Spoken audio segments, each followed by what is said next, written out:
everybody. This is Dr. AudreyAnn Moses, and we are on A Moment with Dr. AudreyAnn Moses. And I have two awesome gentlemen on my screen today, and I'm just really looking forward to the conversation. But just to give you a little hint about what we're going to be doing this month, the month of March is National A Reading Moment Month, with and we are Dr. encouraging AudreyAnn people to Moses. read something. Of course, read your Bible, read a book. Everybody you're going to see this whole month has books that are inspirational and that will help you to just have a good day. So, use your libraries, go to the library, take your kids, get them a library book and a library card so they can go to the library. But please, please, please enjoy um, National Reading Month and get into the habit of reading because, reading is great. It's fundamental and, it takes you to a place out of where you are today. And sometimes we need that. We need to just go relax and sit and just enjoy a good book. So that's what we're going to be talking about, awesome books and awesome writers throughout this month. So I have with me Pastor Scott Burgess, and I have Dr. Larry Black. And so I'm going to let them introduce themselves and tell you a little bit about them, and then we're going to talk about books. Okay. Pastor Burgess. Yes, well, my name is Scott Burgess. I am a pastor here in South Carolina for the Greenwood and Clinton Lawrence areas. I've been in the area now for a little over a year, and yes, I have written a few books over the years, more in the pipeline here, and so yeah, happy to share about that. Mm-hmm. Dr. Larry Black. Hi, I'm Dr. Larry Black. My background is mainly in the chaplaincy, and I've done it over 30 years and enjoy working in the church, but also outside of the church. And I've written, I think, 6 books, and I enjoy sharing my story and the story of those that I minister to. And I'm looking forward to this time together. Thank you. So now I have to say, I haven't long met Pastor Scott, so I didn't know he was an author until a few weeks ago. So, but I did order his books, and I'm excited to read them. I read through the introduction of them, and I tell you, they are exciting. And I have read maybe 4 of Dr. Black's books, and we will be talking about them and where you can get in. And I will post on the YouTube and on Facebook how you can get their books.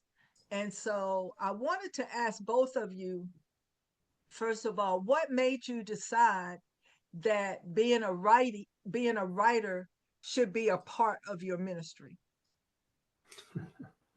Okay. Don't all speak at one time, but you can if you want to. Well, I can share from my own experience. Years ago, when I first decided to write the book, my book on Daniel, I was teaching. I was teaching at one of our schools in Arkansas, and I simply had this strong impression that I was supposed to write my own book on the book of Daniel, not simply use an existing one. And I remember thinking, boy, is this right? This is going to be a big task. And then one day while I was visiting, my family was visiting a friend out in North Carolina. We were visiting there, and I simply shared. My wife didn't even know yet, and I just shared with them what God had laid in my heart. My wife was like, "What?" But yeah, and then being in a teaching setting, it was somewhat natural. I just sort of incorporated it in my teaching and did the book at the same time. And after a while, I had a book to use. Awesome, awesome. Yeah. Doc? Well, I never thought about writing, and I went to work on my dissertation, and You know, that requires a lot of reading and studying and writing. And when I finished, I couldn't turn it off. I got in that mode. So I said, well, let me just keep researching with no plans.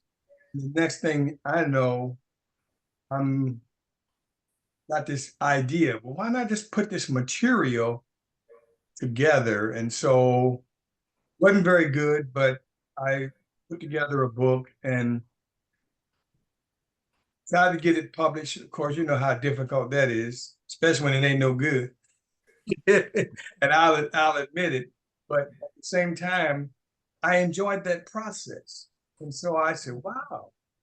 So I kept writing and kept writing and kept writing. And now I've written 6 and they're all published now. Mhm.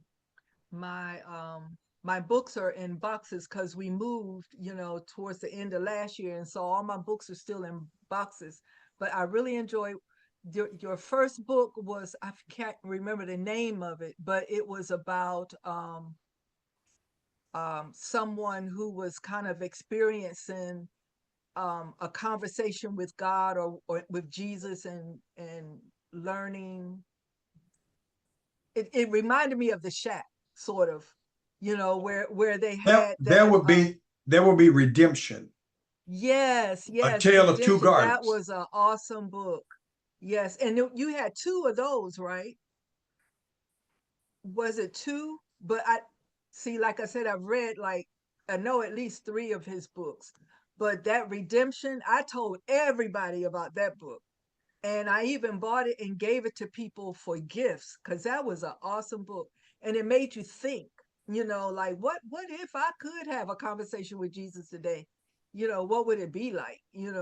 So I really did. And I'm looking forward, Pastor Scott, to reading yours about Daniel, Mhm. because it seems, I don't know, just by reading a little bit, it seems as though it's given us like a way to look at Daniel through our eyes, how he what his life was like, and how our life could be like his. Am I close? Right. Well, I can tell you this. Uh, I designed this to be both a good study, but also very practical. It turns out, if you look at the book of Daniel, yes, there are certain stories we're familiar with, the lion's den, fiery Mhm. furnace. There are certain prophecies that we may be familiar with, but I like to get the big picture. And what I noticed as I began studying Daniel was that in Mhm. every chapter, there is one thing that occurs over and over, this idea Mhm. of standing. In the opening Yeah. chapter, the idea is Yeah. that God enabled those who are faithful to him to stand before the king. Stand. Mhm. In Daniel chapter 2, there is a dream in which the king sees a great image standing. In Mhm. chapter 3, we have the 3 Hebrews in the fiery furnace. And we find that the king decides he wants to stand to set up, but literally to stand his own image. Mhm. In every single chapter right there, God's the one who stands up kings and kingdoms.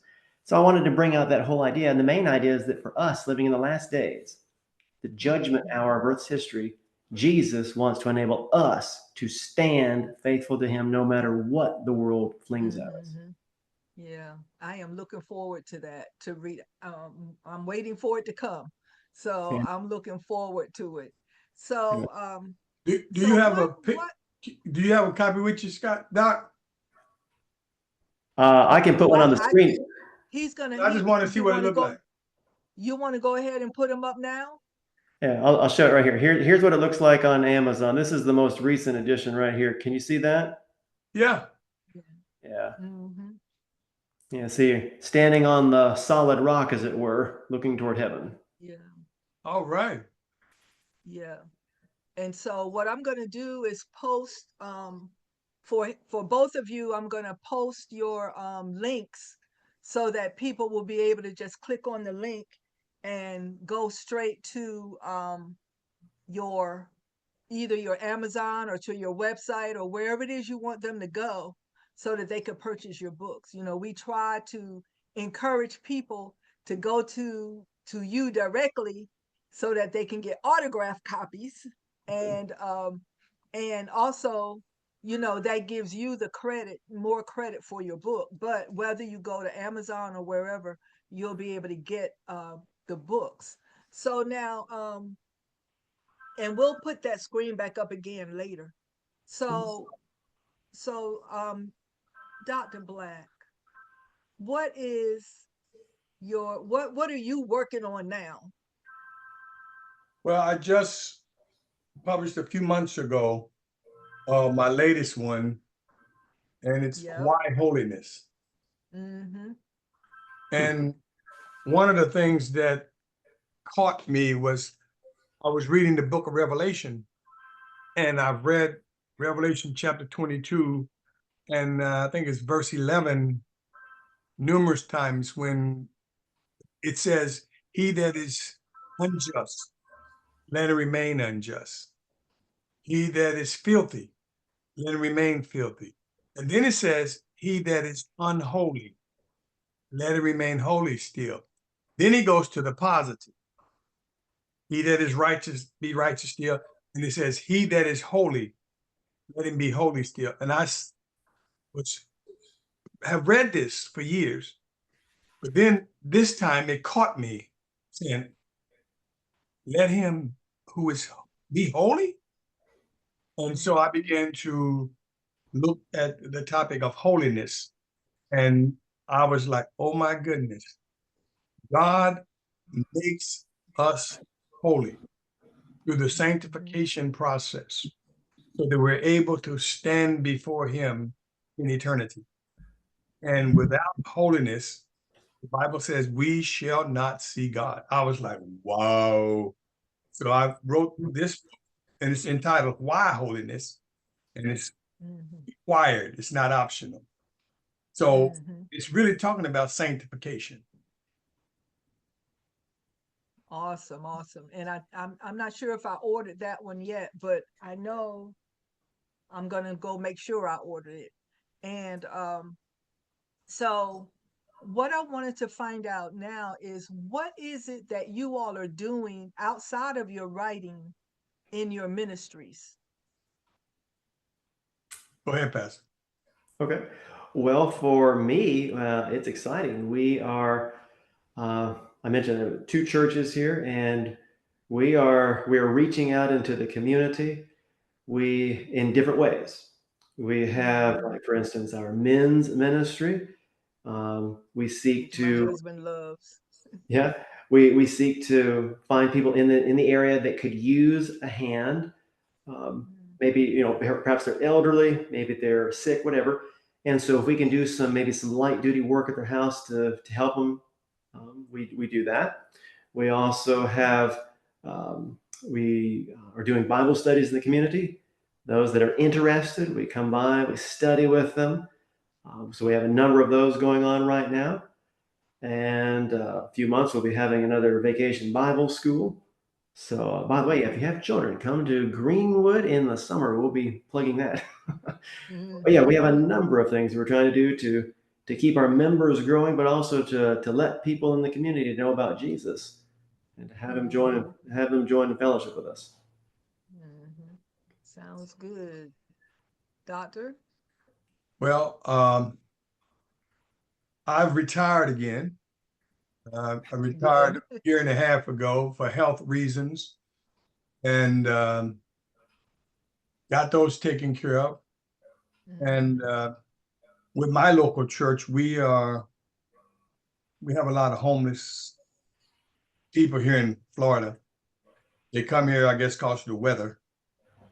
So our church was doing a food bank until COVID shut us down, and we're trying to get back in that, but it's more difficult now than before. So what we do is we go out once a month to parks and take food and literature to those that are out there and feed them. We also once a month go to a close area nursing home. We provide a service to those there, taking them literature and praying with those that are there and can't get out. Our services are being streamed, as most churches are, so you can see on a weekly basis what we're doing. For some reason, since COVID, a lot of members have not returned to the church.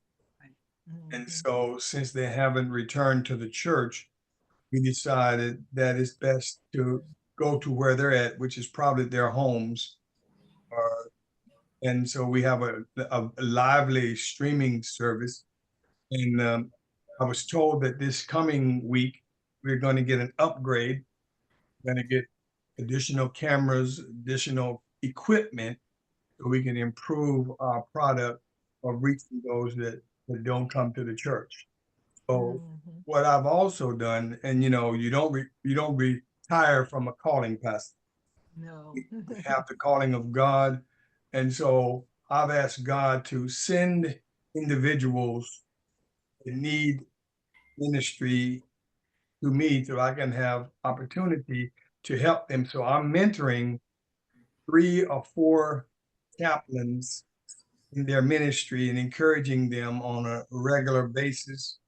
I am also, again, still writing my, I don't know, it used to be called my daily bread, but I have cut it down to just to be not so much daily, but every other day or once a week when the Spirit moves. But I send out a little inspirational thought every day, every other day on text now to those who are on my contact list, just encourage them. Today's encouragement was, the Lord is my shepherd, shall not want. I mean, I told them to meditate on that, because when you think about God being our shepherd, and we have nothing to want for, because he's going to provide it.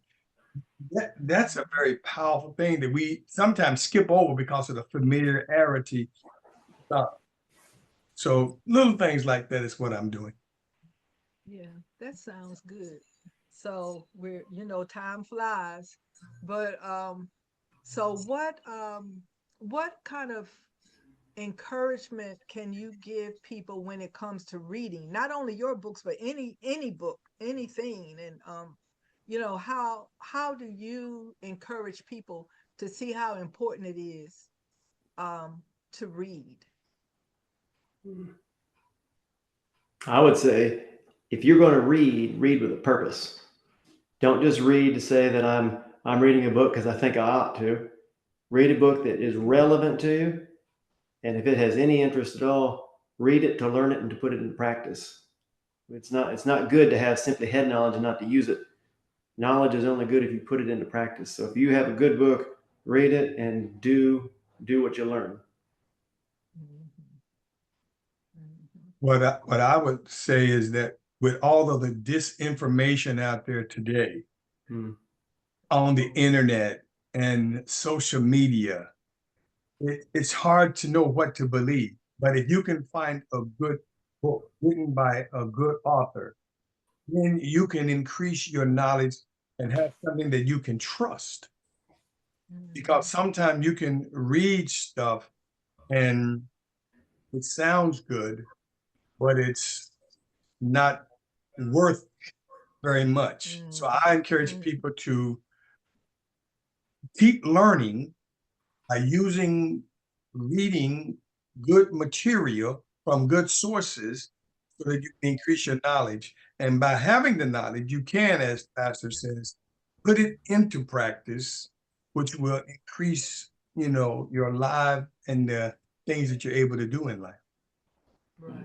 Well, the Bible says that we fail because of lack of knowledge. And, every teacher, including myself, you all, we know that we have told our students, whether they are 3rd grade or college, it doesn't matter, encouraging them, you're not going to know the information if you don't read it.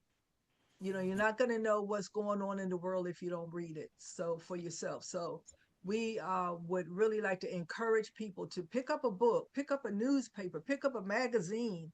You know, if you want to, if you feel like you don't have time to sit down with a book in your hand, audibles. You know, my husband trained me to listen to audibles because that's what he likes.